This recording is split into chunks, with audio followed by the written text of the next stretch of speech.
So without any further ado, Greg, if you could come forward, give us a presentation of how things are going in Hillsborough County, I would appreciate that. You got it. Here you are, sir. Thank you. Good afternoon to everybody.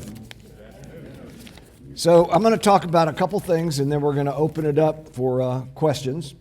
Normally, I cover everything so thoroughly there's no questions at the end. We'll see if we hold out on that. So I want to talk about first what we're doing, working on getting ready for the upcoming elections. Also, what you can do to get ready for the upcoming elections, and why you can trust elections. And that's probably the most important one at the end. I was talking to somebody earlier, and they said, what do you do when there's no elections? Well, we always have elections. You probably aren't aware of this, but right now we're running our third Plant City election in the last 2.5 months, next Tuesday, the day after Memorial Day. They had some open commission seats. This is a runoff. We also did an annexation election for them. We also had a state senate special election that we just ran right after the first of the year. So we stay busy year-round. It's not a part-time job, I can assure you that. We got these countywide midterms coming up where we're going to be elected a new governor, the whole cabinet actually, senators, House of Representatives for the state, and also local elections. We have candidate qualifying that's been going on now, or candidate filing that's been going on, and we're getting ready in June to have candidate qualifying. As a matter of fact, pre-qualifying starts the day after Memorial Day. So next week, we're right around the corner. Right now, we're dealing with over 45 candidates for local offices. And I say local because if you're running for a state house or a state senate seat, you're handled by the Division of Election in Tallahassee.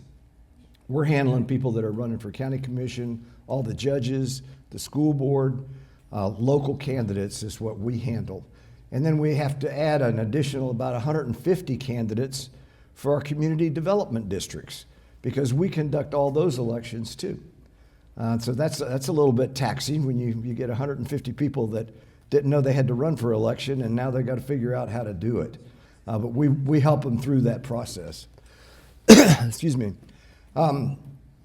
We've got the candidate qualifying I mentioned is in June. It ends on the 12th, and then we'll know exactly who's going to be on the ballot. I say that because anybody can come file for an office, but you have to qualify too. And that's where the rubber meets the road. You're either going to have to pay the funds, the money, or you're going to have to provide petitions to be able to qualify. So we see a little bit of a drop off there, but we'll know who's on the ballot right after June 12th. We'll be putting the ballot together. The primary election is actually August 18th. Early voting will be August 3rd through the 16th. And that's where the primaries, the candidates are going to move forward for the parties. Now, for those of you that may be in the room here that are no party affiliation or some other minor party, I also get to hear all the time about, well, I can't vote in a primary. Yes, you can. But you can vote for all the nonpartisan races, judges, school board members. There's also sometimes referenda items, questions on the ballot that you can also vote for. And then, like we've had several times, something called a universal primary. If there's two people from the same party that are running and there's no further opposition in the general election, that election would be handled at the primary. We had one of those the last election in '24. So a lot of those are decided right there at the primary. The regular election, as we know, is going to be November the 3rd. We'll have early voting prior to that also. What can you do right now, though, to help out? Well, if you're not registered, please register. It's really simple. You can do it online. You can pick up an application at any library, any of my 5 offices. I say that too, that if you have a family or a friend that's not, family member or a friend that's not registered, encourage them to get registered. Your vote is your voice in our community. I talk to people all the time about how important, especially, local races are. The local races are what affects your pocketbook. Those are quality of life issues that when you turn the water on, water comes out. Your potholes are getting fixed. Your garbage is getting picked up. Those are important quality of life issues, and those are all handled at the local level. So don't ever overlook those. We've been a little bit busy this year. We didn't think we were going to have any elections, so I made the grand decision that we were going to upgrade all of our equipment. and then found out I was going to have 4 elections. So we were getting ready to run some of it on an old set of equipment and then the rest of them on the new set. As it turned out, we were able to get all the equipment in time. So we're replacing all of the tabulators that you see at the early vote sites and election day sites, and we're upgrading those, and also the high-speed scanners that we use for vote by mail. Election day.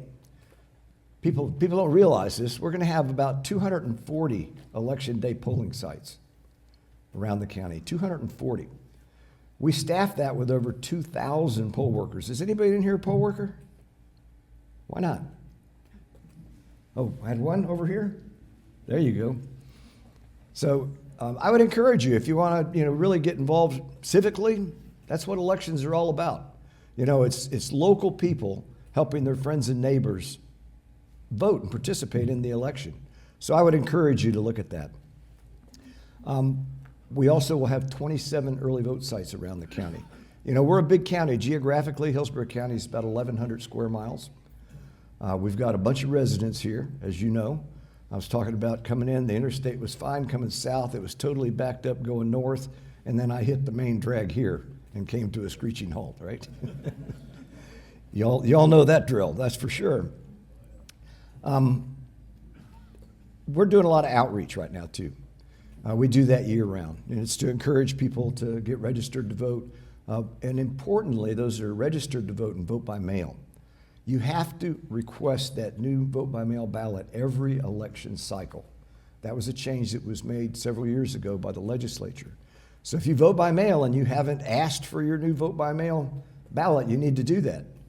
You can go online and do it. You can call our office is the easiest way to do it to request that vote by mail ballot. You've seen probably there's some articles that have been coming out because vote by mail is down, and it always is every year. And then what happens? We get a lot of people request vote by mail because we're procrastinators. So we need to wait till that last minute to request that ballot, that's for sure. We also, some of you may or may not know this, but in Florida, we can pre-register 16 and 17-year-olds. They can't vote till they're 18, but we can pre-register them. And we do that. We're in every high school in this county at least 2 times a year. And we account for somewhere between 3,000 and 4,000 students that we pre-register, and some register because they're 18 every year. We've been working on a little bit of mapping here lately too. You may have read that there's some new districts that we're dealing with. So we're in the process of working with our GIS department and putting all that together right now. It's pretty automated this day and age, so it's not going to be a real difficult process. The difficult process is going to be that as soon as that law was passed and signed by the governor to create these to redistrict, there was 3 groups that filed lawsuits. And those are going on right now. Matter of fact, there was a hearing this last Friday, and they're asking the judge for a stay. So if the judge gives them a stay, that means we go back to the old maps. But then they can appeal the stay, and then we go back to the new maps. So we're sitting there with 2 buttons that we don't know which one to push right now, right? Is it going to be the new maps or the old maps? But we'll get there. Earlier this morning, we actually had an item on the Board of County Commissioners consent agenda for our precincts that we've just done some cleanup work on. And again, little known fact, the Board of County Commissioners has to approve the precincts that I present to them. They can object to them, they don't. But we're constantly cleaning this information up. Oh, what else are we doing? List maintenance, trying to make sure that our voter rolls are staying clean and accurate as can be. That's a constant process for us. It's not a yearly one or every 2 years. It's a constant process because we're dealing with a lot of return mail where we get mail back. I kid about when somebody moves in Hillsborough County, the first thing they think of is, I need to call Craig Latimer and let him know I moved, right? That doesn't happen too often. Rest assured. All right, so we talked about you getting ready. Get your vote by mail ballot request in if you haven't done that already. For those of you that don't get vote by mail, you'll be getting a sample ballot. Everybody that doesn't get a vote by mail ballot gets a sample ballot. So it shouldn't be a problem. We encourage people to go on our website, votehillsborough.gov, look yourself up. Make sure your name's spelled correctly. Make sure we've got the right address for you. Make sure you actually are registered in the party you think you're registered in. And I'm not joking about that. You know, when we find that out, believe it or not, is in a presidential preference primary. People will come in and they'll say, well, no, I'm not in that party. Well, yes, you are. You check this box when you registered, and you are in that party, but that's okay. You know, you can always change your party affiliation up to 29 days before the election. We don't see it in the general election because everybody gets the same ballot. It doesn't matter what your party affiliation is. You're going to get the exact same ballot as your neighbor. So that's why I said it always surfaces in presidential preference primaries for whatever that reason is.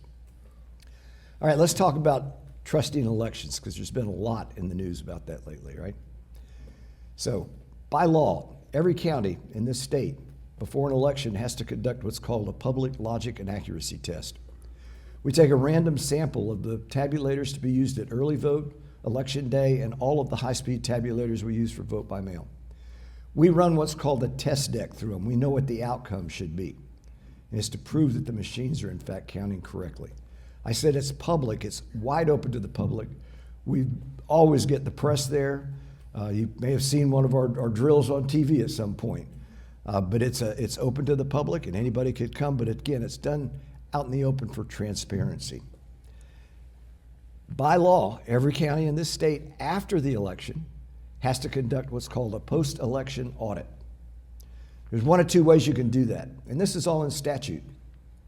Your canvassing board can randomly select a race and then randomly select precincts for that race, and we would go find all the ballots and then sit down and hand count them basically with teams. So we get early vote, vote by mail, election day ballots.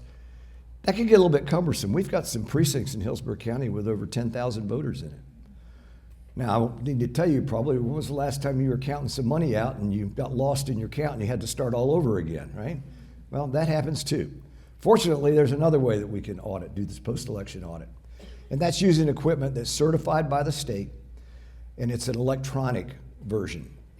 And so we're required to put a minimum of 20% of the precinct ballots through this audit system. We put 100% through. So every single ballot that goes through a tabulator will also go through this audit system so that we're comparing apples to apples the whole time. We're seeing the exact same ballots by two different systems. And it's a really great system, I will tell you that.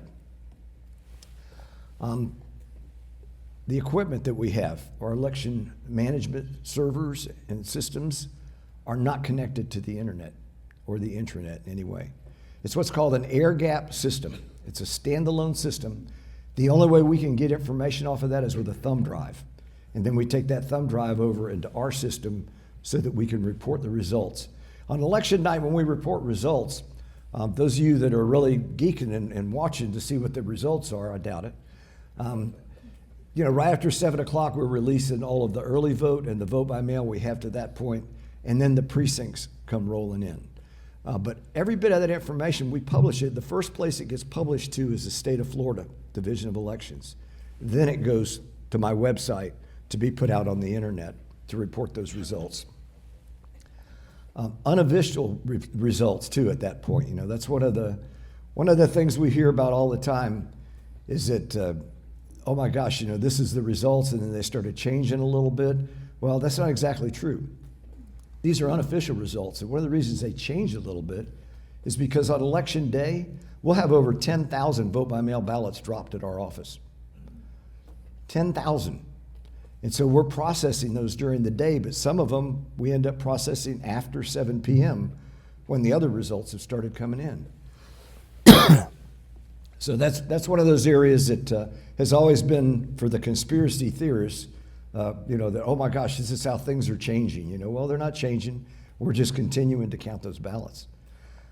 We're allowed to count overseas military and civilian ballots up to 10 days after the election, as long as they're postmarked by election day. Many of you know that the overseas mail system isn't that good, and that's why it takes the time that it does. All of our elections are overseen by a canvassing board. Again, this is in statute. Who's on the canvassing board? It's the county judge, the chair of the county commissioner, their designee, and me if I'm not on the ballot. There's also substitutes and alternates for every one of those. So like right now, we don't have any county commissioners on our canvassing board because they're all either running for office or involved in somebody else's election. So we'll have 2 county court judges and myself on the canvassing board. And the canvassing board is what certifies the elections. So it's done outside of just me. It's not me pushing a button and saying this is certified. This is a canvassing board that's certifying this information. All right, I'm going to stop it with that. I said I rarely get any questions because I'm thorough with everything, but we'll give it a shot.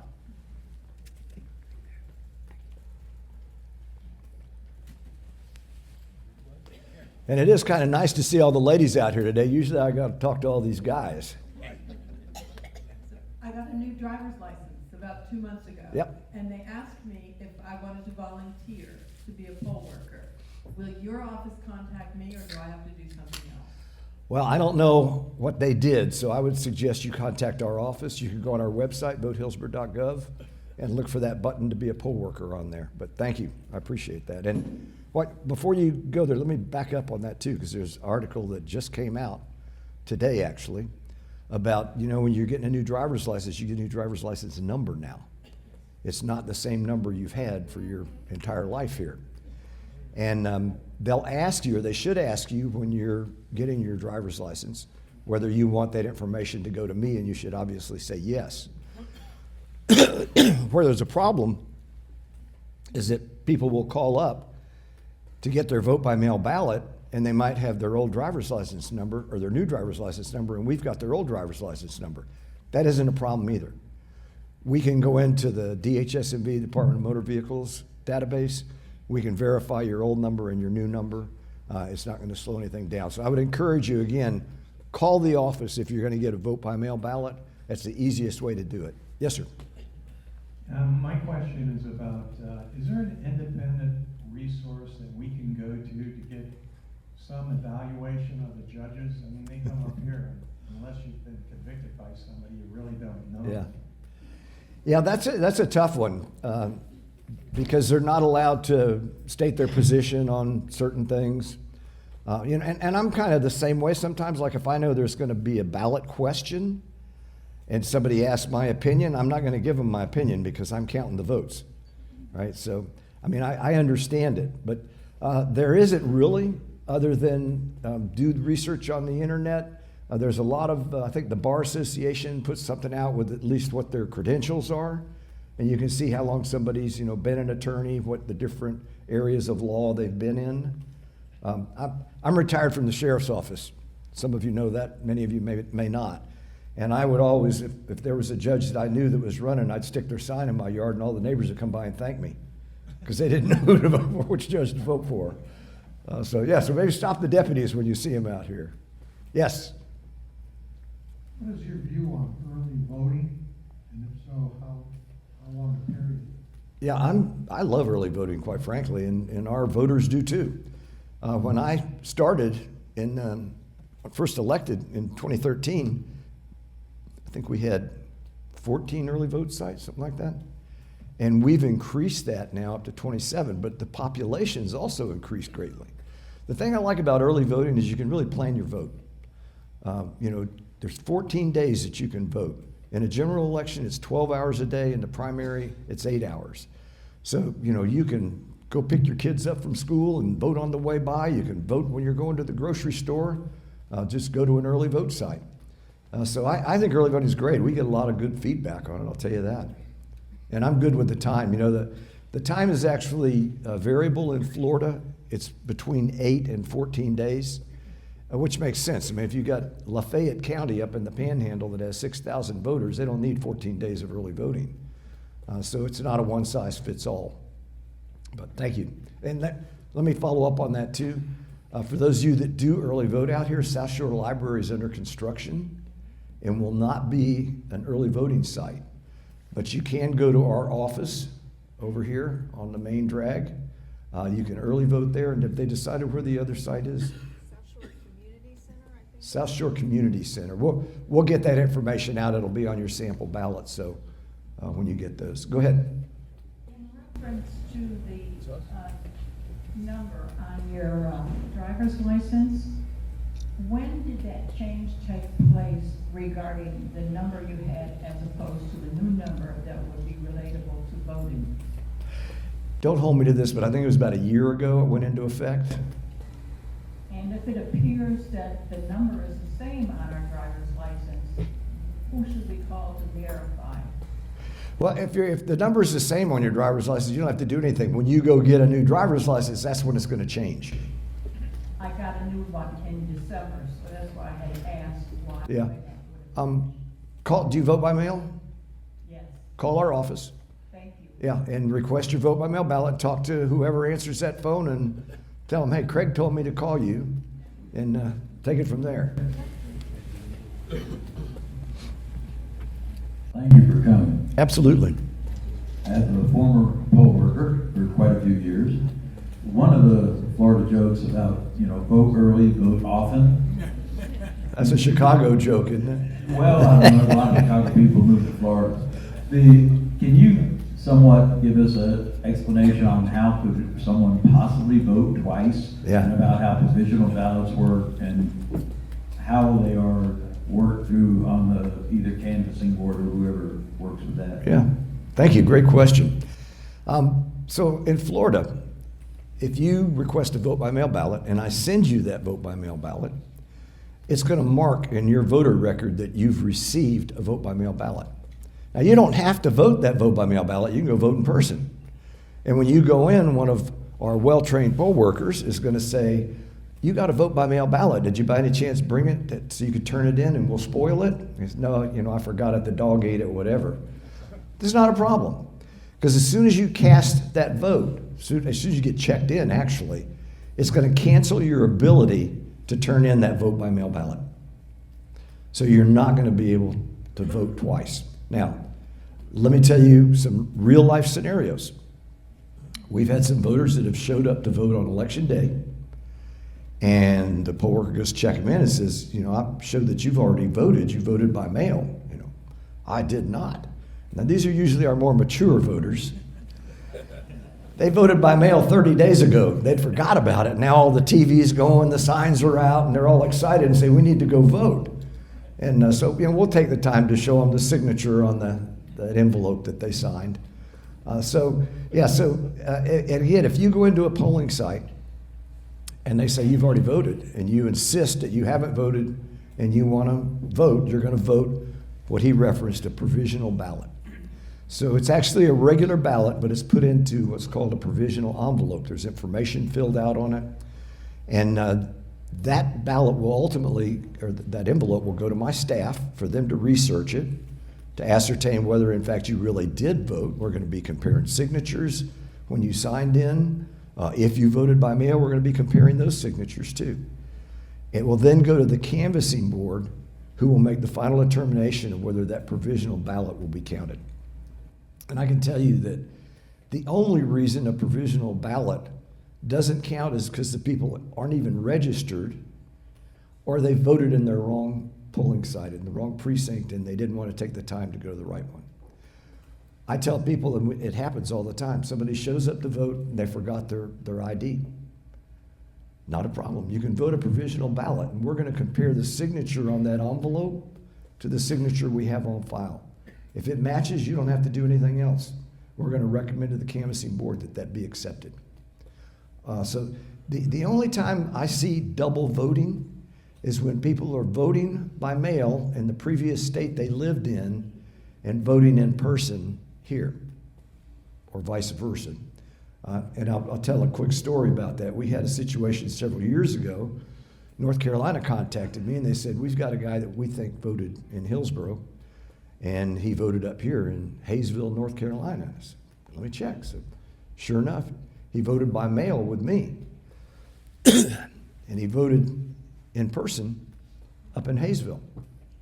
So they went and started interviewing him, and he was trying to tap dance a little bit and said that, well, he only voted for local people because he pays local taxes and on. And then he let the cat out of the bag that he didn't really live in Tampa anymore. He was renting that condo out that he owned. And they turned around and reported him to the property appraiser because that little condo he owned on Bayshore he had homesteaded. He ended up getting a really steep back tax fine on that one. So that vote cost him a little money. Yes, sir. You've spoken before about mail-in ballots. I know there's a lot of those in Florida. Are you very comfortable with the safety and security and accuracy? I am. I'm extremely comfortable and confident with the vote by mail. You know, you have to be a registered voter to request the ballot. They're non-forwardable. And people find that out sometimes when they say, you know, well, I didn't realize they weren't forwardable. I just told you to send it to my address, but I have all my mail forwarded up here where I am right now. All right? You have to sign the oath on the back of that envelope. We physically compare every signature to signatures we have on file. And all the people that do that have to go through and complete a handwriting analysis training that the Division of Elections statewide puts on. So it's not just, you know, we don't just pull some temporary employee off the street and say, hey, go look at that signature and tell me what you think. There's a whole process that goes with it. Now, if your signature doesn't match, we're going to get in contact with you right away. We're going to try to, because there's a remedy for that. You can sign an oath and then furnish us with a copy of one of the acceptable forms of identification, and your ballot will be accepted. So there's a lot of checks and balances that go into this. And, you know, we know how many ballots we sent out. We know how many ballots we've gotten back. And we report all that information, by the way, every day to the state. When we send out the first batch of vote-by-mail ballots, we send that file up to the state, and it goes to the parties. That's how you're getting the mail, by the way. The parties know that you registered or that you got a vote-by-mail ballot, and they know when we drop them, and that's why when your vote-by-mail ballot hits the mailbox, so does about 20 other pieces of literature. And then we also notify them when the ballot's been turned in. And that's how we find out who the not-so-straight campaign people are, because they should stop sending you that stuff after you voted, but they get paid by the piece, so sometimes they keep sending it to you. Go ahead. I was wondering if you could clarify when the vote by mail is mailed due to our schedule that will be out of town. Yes, so the vote by mail is mailed 30 days before the election. And how soon can we mail it in, just right after? Right away, yeah, you can return it right away. And now, if you're going to be out of town, and thank you, that's a good question. If you're going to be out of town, you can call our office and give us, or you have to give us that in writing, that this is going to be a mailing address, and we'll mail that ballot to wherever you happen to be vacationing at that point, or second home, whatever it may be, as long as you're not registered there, too. Who's next?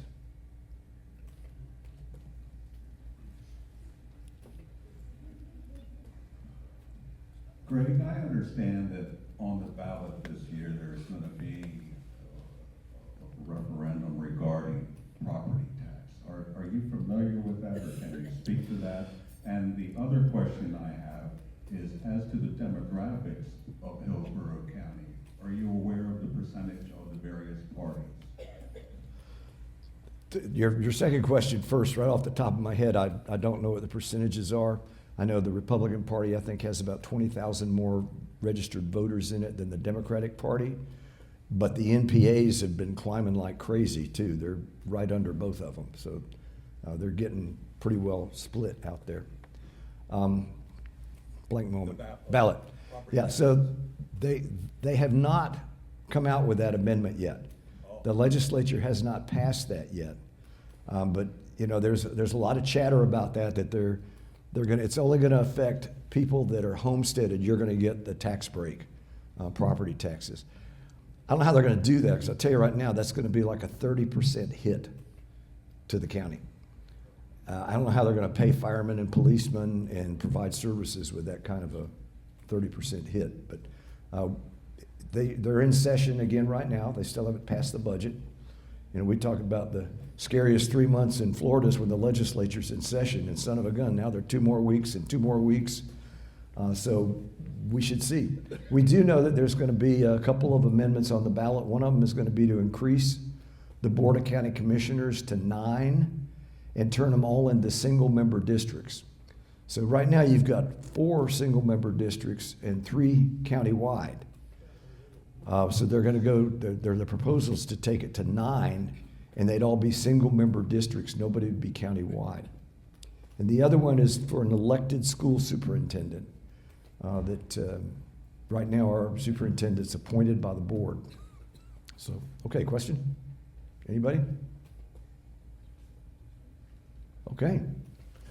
My job's complete. Thank you all.